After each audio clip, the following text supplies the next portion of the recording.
कहानी की शुरुआत होती है अमेज़न की एक प्राचीन कहानी से, जिसके मुताबिक जंगल के अंदर एक जादुई पेड़ मौजूद था जिसे टीयर्स ऑफ द मून कहा जाता था। कहते थे कि उसके फूल की सिर्फ एक पंखुड़ी किसी भी जख्म को भर सकती थी और किसी भी श्राप को मिटा सकती थी। सदियों से कई लोग उस पेड़ की तलाश में निकले थे, लेकिन उनमें सबसे मशहूर था स्पेनिश योद्धा सैम। वो हर हाल में उस जादुई शक्ति को पाना चाहता था। फिर सैम और उसके आदमियों ने अमेज़न के खतरनाक जंगल का सामना किया, लेकिन कुछ समय बाद जंगल के असली रक्षकों ने उसे ढूंढ लिया और उसकी जान बचा ली। जैसे ही सैम ठीक हुआ तो उसने उनसे एरोहेड मांग लिया, जो उस जादुई पेड़ तक पहुंचने की चाबी माना जाता था। लेकिन रक्षकों ने इसके लिए साफ मना कर दिया, इसलिए सैम ने उन पर हमला कर दिया। मगर उसकी इस गलती की कीमत उसे बहुत महंगी पड़ी। सैम और उसके साथियों को एक श्राप मिल गया कि आज के बाद वो अमेज़न नदी के इलाके से कभी बाहर नहीं जा पाएंगे। फिर कहानी प्रेजेंट में आ गई, जहाँ बिल नाम का आदमी कुछ लोगों के सामने इसी कहानी के बारे में बात कर रहा था। उसने नक्शे पर उस पेड़ की पॉसिबल लोकेशन दिखाते हुए समझाया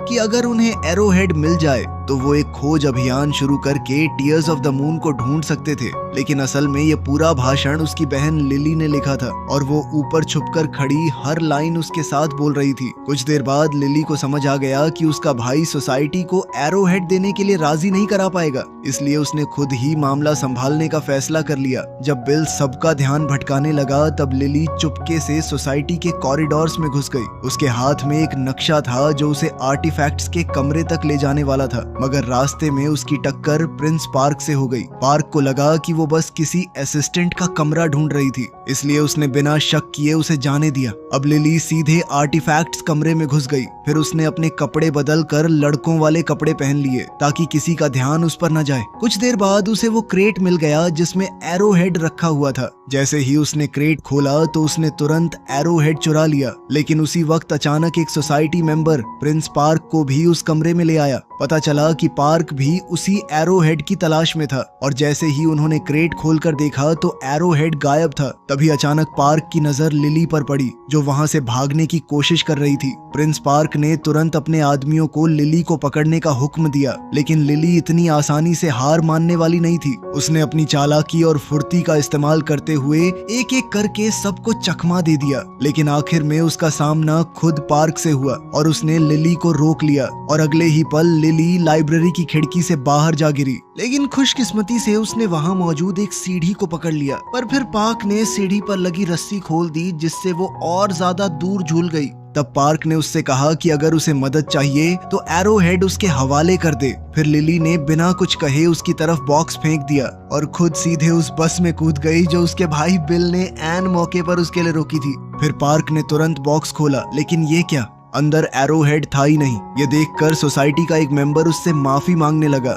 लेकिन जैसे ही पार्क को पता चला कि लिली कौन थी, उसने गुस्से में आकर सबको मार डाला। फिर कुछ समय बाद हम देखते हैं कि लिली और बिल अमेज़न जाने की तैयारी कर रहे थे। उनका मकसद उस जादुई पेड़ यानी टीयर्स ऑफ द मून को ढूंढना था। उन्हें पूरा यकीन था कि उस जादुई पेड़ की मदद से दुनिया की कई जानलेवा बीमारियों का इलाज मिल सकता था। उन्होंने अपना पूरा रूट प्लान कर लिया था। अब सिर्फ एक चीज की कमी थी, उन्हें एक ऐसे बोट के कैप्टन की जरूरत थी जो उन्हें अमेज़न नदी के अंदर तक ले जा सके। इसके बाद हम अमेज़न जंगल को देखते हैं, जहां एक पुरानी और काफी खतरनाक दिखने वाली बोट पर कुछ इंग्लिश टूरिस्ट्स क्रूज का मजा ले रहे थे। इस बोट का कैप्टन यानी स्किपर था फ्रैंक, एक ऐसा आदमी जो लोगों को बेवकूफ बनाकर पैसे कमाने में माहिर था। उसने अपने पूरे क्रूज बिजनेस को एक ही आइडिया पर खड़ा किया था कि अमेज़न की हर चीज इंसान को मार सकती थी। इसी डर का फायदा उठाकर वो टूरिस्ट से ज्यादा पैसे वसूल करता था। वो तरह तरह के नाटक और ट्रिक्स करता ताकि सबको लगे कि वो किसी जानलेवा एडवेंचर का हिस्सा बने हुए थे। यहाँ तक कि उसने एक लोकल ट्राइब को भी पैसे दे रखे थे ताकि वो उसके झूठ में साथ दे। दूसरी तरफ लिली और बिल भी अमेज़न के किनारे बसी एक छोटी सी बस्ती में पहुंच गए थे, जहां फ्रैंक अपना पूरा काम चला रहा था। लेकिन उन्हें पता नहीं था कि प्रिंस पार्क के आदमी भी उनका पीछा कर रहे थे। खैर, लिली अपने मिशन को लेकर बेहद उत्साहित थी और जैसे ही वो पहुंची तो तुरंत स्किपर की तलाश में निकल पड़ी। उसकी नजर रॉय नाम के आदमी पर थी, जो डॉक पर मौजूद ज्यादातर बोट्स का मालिक लग रहा था। उधर हम देखते हैं कि रॉय सीधे फ्रैंक के पास गया, जो अभी अभी अपनी बोट लेकर वापस आया था। रॉय ने उससे अपना उधार चुकाने को कहा, लेकिन फ्रैंक के पास पूरे पैसे नहीं थे। इसलिए रॉय ने उसकी बोट का इंजन निकाल लिया और लॉक करके रख दिया। उसने साफ कह दिया कि इंजन तभी वापस मिलेगा जब पूरा कर्जा चुकाया जाएगा। फिर कुछ देर बाद लिली और बिल अलग अलग होकर रॉय को ढूंढने लगे और इसी दौरान लिली रॉय के ऑफिस के सामने पहुंच गई, जहां उसकी मुलाकात रॉय की जगह फ्रैंक से हो गई। असल में फ्रैंक रॉय के ऑफिस में चोरी छुपे घुसा हुआ था। उसका मकसद सिर्फ एक था, अपनी बोट का इंजन वापस लेने के लिए चाबी चुराना। लेकिन जब लिली वहां पहुंची तो उसने तुरंत खुद को रॉय बता दिया ताकि उस पर कोई शक न हो। फिर लिली ने बताया कि उसे अमेज़न नदी के अंदर एक खास जगह तक जाना था और वो इस काम के लिए अच्छे खासे पैसे देने को तैयार थी। पैसे का नाम सुनते ही फ्रैंक ने दरवाजा खोल दिया। लिली सीधे अंदर घुस गई और बिना वक्त गवाए उसे नक्शा दिखाकर बताने लगी कि उसे कहाँ पहुंचना था। वहीं फ्रैंक अब भी रॉय बनने का नाटक कर रहा था। उसने कहा कि जहाँ लिली जाना चाहती थी वो जगह बेहद खतरनाक है। खैर फिर उसने पूछा कि यह नक्शा उसे मिला कहाँ से। तब लिली ने बात को टालते हुए कहा कि ये बहुत ही पुराना और सटीक नक्शा है, साथ ही ये उसके पिता की आखिरी निशानी है, जो बचपन से उसे टीयर्स ऑफ द मून की कहानियां सुनाया करते थे। ये सुनकर फ्रैंक हंस पड़ा और उसने मजाक में लिली को किसी और एडवेंचर पर जाने की सलाह दे दी। तभी लिली की नजर उस बॉक्स पर पड़ी जिसे फ्रैंक खोलने की कोशिश कर रहा था। उसने तुरंत समझ लिया कि फ्रैंक उसकी चाबी चुराना चाहता था, लेकिन हैरानी की बात ये थी कि उसने खुद ही बॉक्स खोल दिया। बस यही बात फ्रैंक को पसंद आ गई और उसने ये काम लेने का फैसला कर लिया। फिर वो लिली को डील फाइनल करने के लिए एक रेस्टोरेंट में ले गया। वो दोनों सफर की कीमत पर बहस कर ही रहे थे कि तभी बिल असली रॉय को लेकर वहां आ पहुंचा। लिली को तुरंत समझ आ गया कि फ्रैंक ने उसे बेवकूफ बनाया था।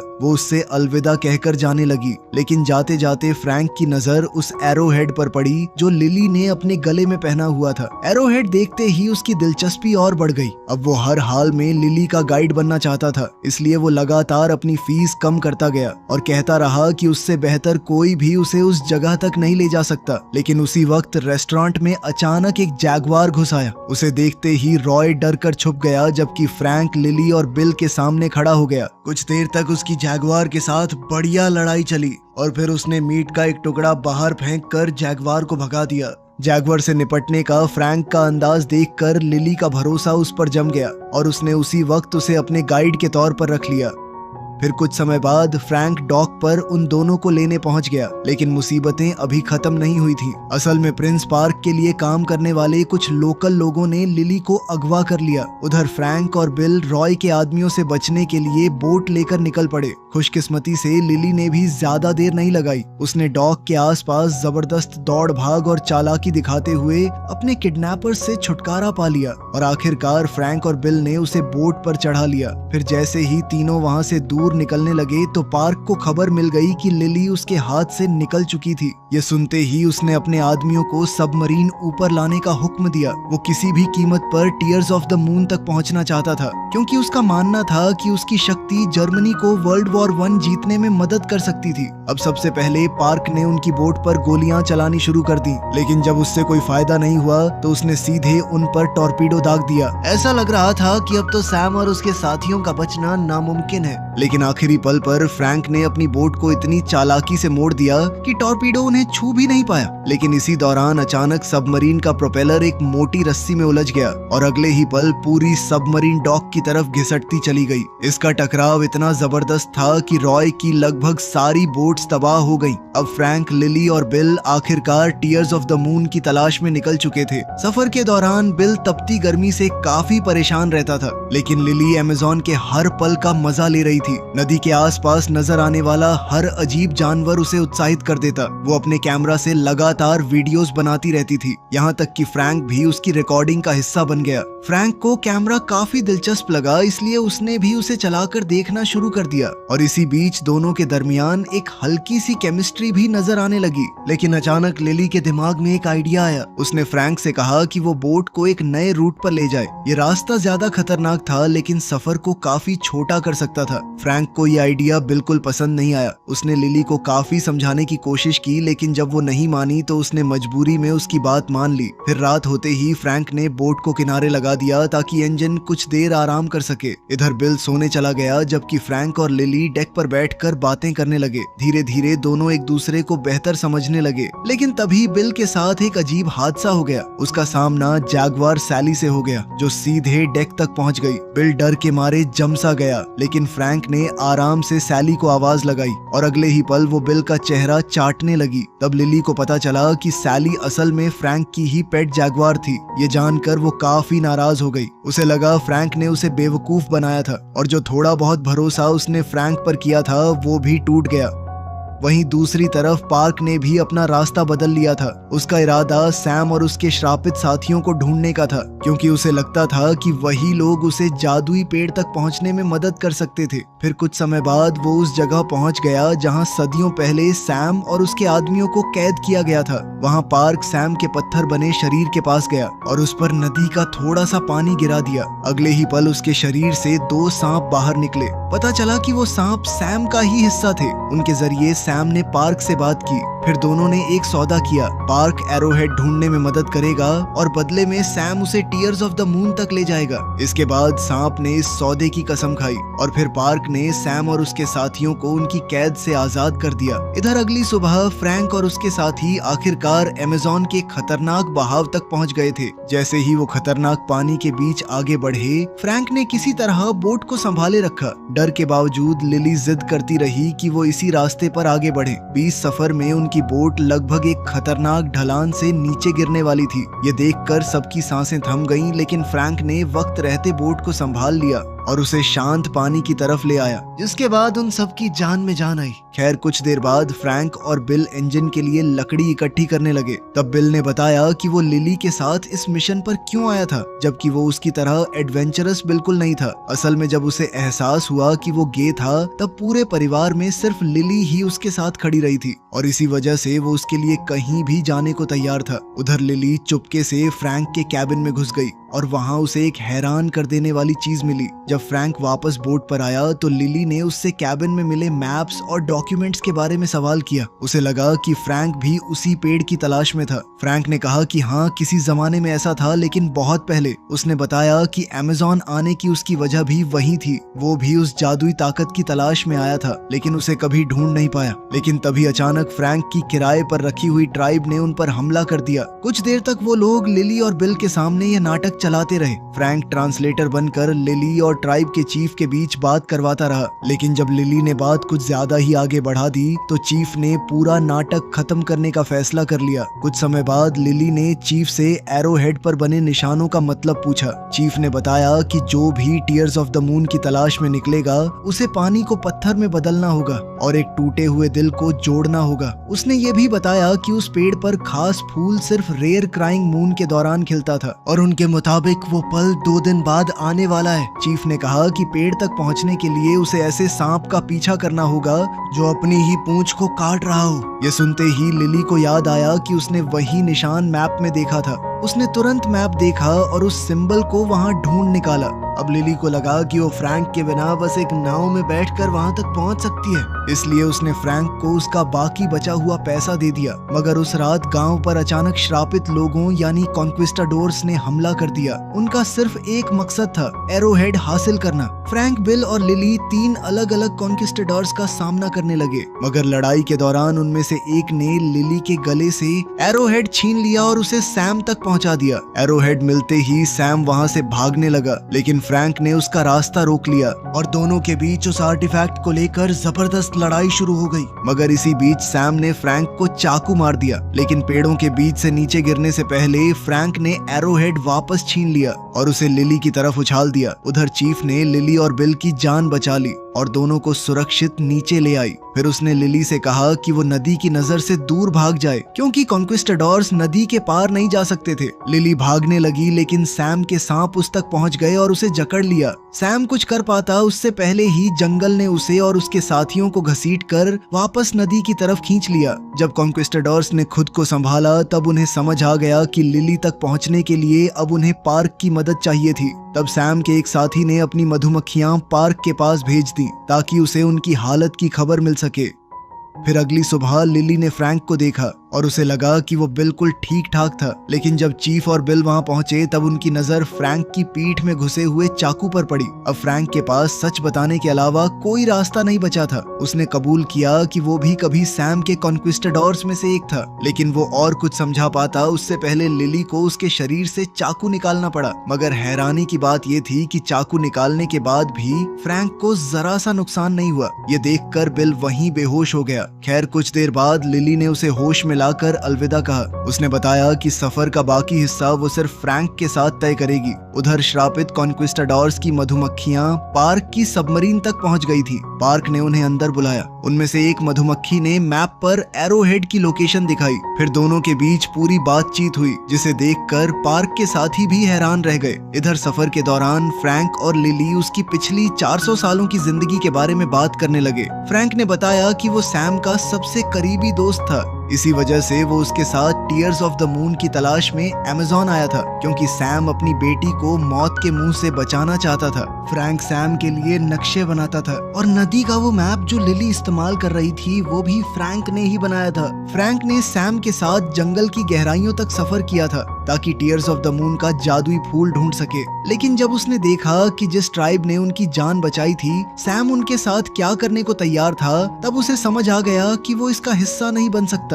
फ्रैंक ने सैम को चीफ की बेटी की जान लेने से रोक दिया। इसी दौरान वो लड़की एरोहेड लेकर भाग निकली और अपनी आखिरी सांस लेते हुए चीफ ने सैम और उसके साथियों को श्राप दे दिया। इस तरह साल बीतने लगे और फ्रैंक और सैम बार बार एक दूसरे से टकराते रहे। आखिरकार फ्रैंक ने सैम और उसके आदमियों को एक गुफा में कैद कर दिया, जहां से जंगल उन्हें वापस नदी तक नहीं ले जा सकता था। अगले 300 सालों तक जंगल ने उनके शरीरों को तोड़ मरोड़ दिया और धीरे धीरे उन्हें डरावने राक्षसों में बदल दिया। लिली ये सब ध्यान से सुनती रही। फिर उसने फ्रैंक से पूछा कि उसने पिछले 300 साल कैसे गुजारे। फ्रैंक ने बताया कि उसने वही शहर बसाया था जहां लिली उसे मिली थी। इन सालों में उसने कई दोस्त बनाए और उन्हें खोया भी। बाद में उसने टीयर्स ऑफ द मून की तलाश शुरू की। उसने अपनी बोट बनाई और पूरी नदी छान मारी, लेकिन उसे कुछ नहीं मिला। आखिर में थक हार कर उसने तलाश छोड़ दी और वो टूरिस्ट गाइड बन गया। अपनी इस बेहद लंबी जिंदगी में उसने काफी सारी बड़ी बिल्लियों को भी पाला।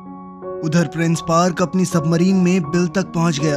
उसने बिल को पकड़ लिया और उसे मजबूर किया कि वो टीयर्स ऑफ द मून की लोकेशन बता दे। मजबूरी में बिल ने मैप पर जगह दिखा दी। इसके तुरंत बाद पार्क ने कॉन्क्विस्टाडोर्स की मधुमक्खियों को मार डाला ताकि वो ये जानकारी सैम तक न पहुंचा सके। इधर फ्रैंक और लिली भी उसी जगह की तरफ बढ़ रहे थे। सफर के दौरान फ्रैंक ने लिली को बताया कि जब उसे टीयर्स ऑफ द मून का फूल मिल जाएगा तब वो क्या करेगा। उसने कहा कि उसके पास 2 रास्ते होंगे और वो वही रास्ता चुनेगा जो आखिरकार उसे सुकून दे सके। अगले दिन वो नदी के एक ऐसे हिस्से तक पहुंच गए जहां आगे बढ़ने का कोई रास्ता नजर नहीं आ रहा था। लिली को लगा कि शायद वही वो जगह थी जिसका जिक्र एरोहेड में था, जहां पानी पत्थर में बदल जाता था। तब फ्रैंक नदी में छलांग लगाकर नीचे गया। वहां उसे एक प्राचीन चेम्बर मिला जहां एक लीवर लगा हुआ था, लेकिन वापस आकर उसने लिली को बताया कि उसे ही अंदर जाकर लीवर खोलना पड़ेगा, क्योंकि वो खुद उस जगह में फिट नहीं हो सकता था। ये सुनते ही लिली घबरा गई, क्योंकि उसे तैरना नहीं आता था।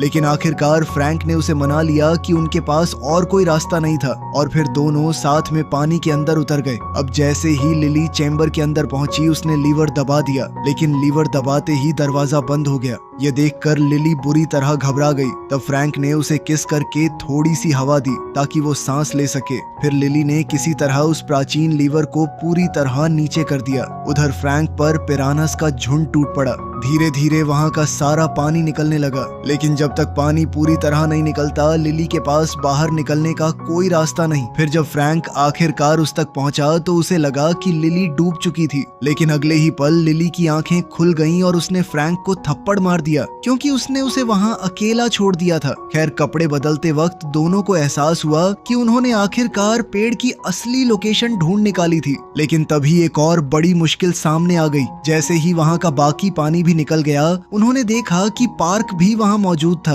और उसने बिल को अपना कैदी बना रखा था। मामला और भी खराब तब हुआ जब कॉन्क्विस्टाडोर्स की एक मधुमक्खी जो चुपके से उनका पीछा कर रही थी वापस जाकर श्रापित कॉन्क्विस्टाडोर्स को भी लोकेशन बताई। तभी पार्क ने लिली से एरोहेड छीन लिया। फिर उसने फ्रैंक को मजबूर किया कि वो अपनी स्टीम बोट से सबको उस गुफा के अंदर ले चले जहाँ वो जादुई पेड़ मौजूद था। मगर जब वो पेड़ तक पहुंचे तो वो सदियों से मरा हुआ लग रहा था। तब पार्क ने लिली से कहा कि वो पेड़ पर फूल खिलाए, क्योंकि ये करना कैसे है ये बहुत कम लोग जानते थे। लेकिन लिली ने मना कर दिया। फिर फ्रैंक ने कहा कि वो ये काम करेगा, लेकिन बदले में उसे फूल की एक पंखुड़ी चाहिए होगी। अब पार्क इस बात पर मान गया, लेकिन उसने बिल को अपने पास ही बंधक बनाए रखा। फिर फ्रैंक ने पार्क से एरो हेड लिया और आगे बढ़ने का रास्ता ढूंढने लगा। जब वो तुरंत कामयाब नहीं हुआ तो पार्क ने लिली को भी उसकी मदद करने पर मजबूर कर दिया। फिर दोनों ने मिलकर पहेली सुलझानी शुरू की और तब उन्हें पता चला कि एरो हेड असल में एरो हेड था ही नहीं, दरअसल वो एक दिल था। निशानों के मुताबिक उन्होंने उसे तोड़ दिया और उसके अंदर से एक जादुई टुकड़ा निकाला। फिर उस टुकड़े को पत्थर के एक हिस्से पर रखा गया और जुड़े हुए दिल को दूसरी तरफ। जैसे ही यह हुआ, पेड़ की जादुई ताकत सामने आने लगी। चांदनी की रोशनी में वो पेड़ धीरे धीरे खिलने लगा और कुछ ही पलों में वो पूरी तरह फूलों से भर गया। लेकिन पेड़ के खिलते ही लिली ने फ्रैंक को गोली मार दी। गोली लगते ही फ्रैंक गुफा की गहराई में जा गिरा। उधर पार्क ने तुरंत अपने आदमियों को हुक्म दिया कि क्राइंग मून के खत्म होने से पहले सारी पंखुड़ियां तोड़ ली जाए। इसी बीच फ्रैंक ने पार्क के आदमियों से बिल को बचा लिया। फिर सैली की मदद से दोनों ने मिलकर स्टीम बोट पर दोबारा कब्जा कर लिया।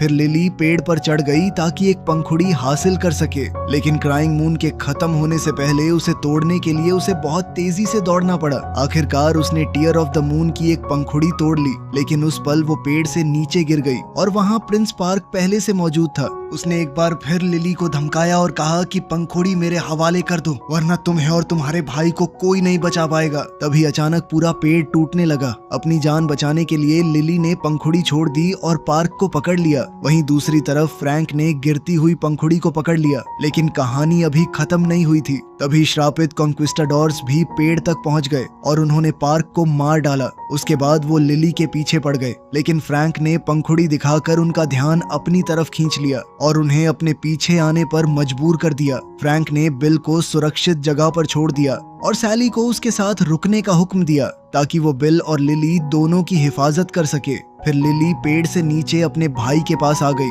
और दोनों ने देखा कि फ्रैंक अपनी बोट को सीधे उस प्राचीन स्मारक की तरफ ले जा रहा था। कॉन्क्विस्टाडोर्स पंखुड़ी हासिल करने के लिए फ्रैंक से लड़ने लगे, लेकिन फ्रैंक ने एक एक करके सबका सामना किया और उन्हें रोकता रहा। आखिर में उसका सामना सैम से हुआ। सैम ने एक बार फिर उससे पंखुड़ी मांगी, लेकिन तब पता चला कि असली पंखुड़ी तो बिल के पास थी ताकि वो उसे लिली को दे सके। अगले ही पल बोट जाकर उस प्राचीन स्मारक से टकरा गई और इस टक्कर की वजह से नदी का पानी गुफा के अंदर आना बंद हो गया। जंगल ने तुरंत कॉन्क्विस्टाडोर्स को अपनी गिरफ्त में ले लिया और क्योंकि अब वो नदी तक नहीं पहुंच सकते थे, जंगल ने फ्रैंक समेत सभी कॉन्क्विस्टाडोर्स को दोबारा पत्थर बना दिया। कुछ देर बाद लिली उस जगह पहुंची और उसने फैसला किया कि वो पंखुड़ी फ्रैंक को देगी ताकि उसका श्राप टूट सके। इस फैसले के साथ ही उसने इंसानियत की मदद करने का अपना सपना भी दांव पर लगा दिया। लेकिन हैरानी की बात ये थी कि कुछ भी नहीं हुआ। मजबूर होकर लिली और बिल वहाँ से चले गए, जबकि सैली अपने मालिक का इंतजार करती रही। तभी लिली को सैली के जोर जोर से गरजने की आवाज सुनाई दी। वो पलटकर देखती है और देखकर हैरान रह गई।